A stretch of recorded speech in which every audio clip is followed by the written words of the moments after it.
Now you're asking, all of this sounds so phenomenal, but really, how do I profit from land? And I'm not speaking, how do I profit? I mean, how do you profit from land? We have three major categories. Land banking. Land banking by far throughout history has made more millionaires than anything else, than any other product in history. In fact, coming out of a recession, there's been more, or the book from Harvey Dent, 2000 Roaring Investors, more millionaires per capita have been created coming out of a recession or depression in our lifetime. That means that we have about a 4 to 6 year window from today to truly capitalize on what's going on in the marketplace.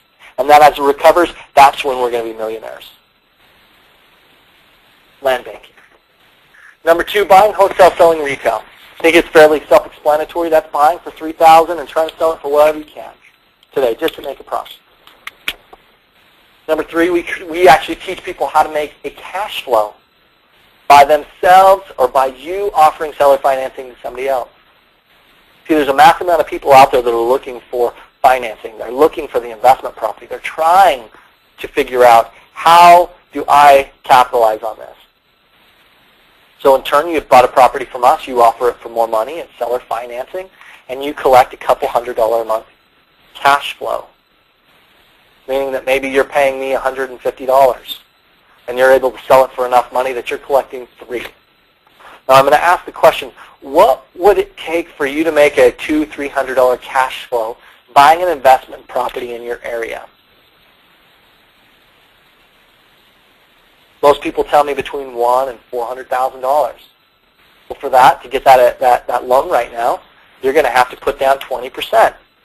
You're going to have to be on the hook or a mortgage for the balance to make a couple $100 a month cash flow. Well, what if we could do that for less than $3,500 and make the same cash flow, and I can dramatically decrease your risk? That's starting to sound pretty good, right? What if I was also to tell you that if you don't make a profit inside 2 years and you choose to opt into our guarantee program, that I will buy that property back at your original purchase price? Let me give you an example. Let's say that you live in New York City, and the year is 2004, and you go and you buy your first investment property at $600,000. Life is pretty good.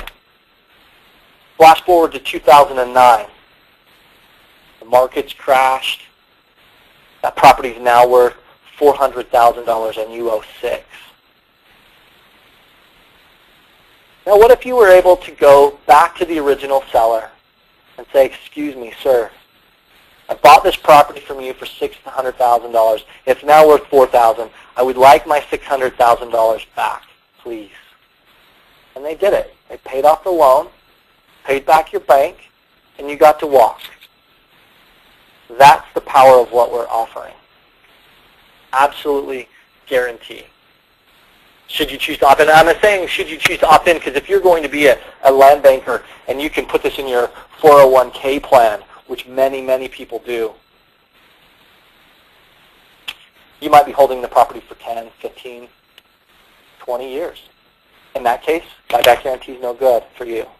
This is a 2-year program. We guarantee that you'll profit inside of 2 years.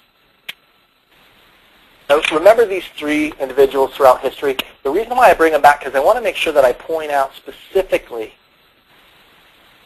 that these 3 people did it in the time in history when real estate and market conditions were at their worst. During the 1800s, there's no banking. There's no getting loans. There's only leveraging what your current assets are. And I'm not talking about just about your money, but any kind of asset that you have, it's leveraging it. Ford French did it during the Great Depression. Tommy Spinoza during the 1980s of the recession. And I want to tell you a story. My best friend's grandfather, I consider him my grandfather. His name is Sherwin Allred.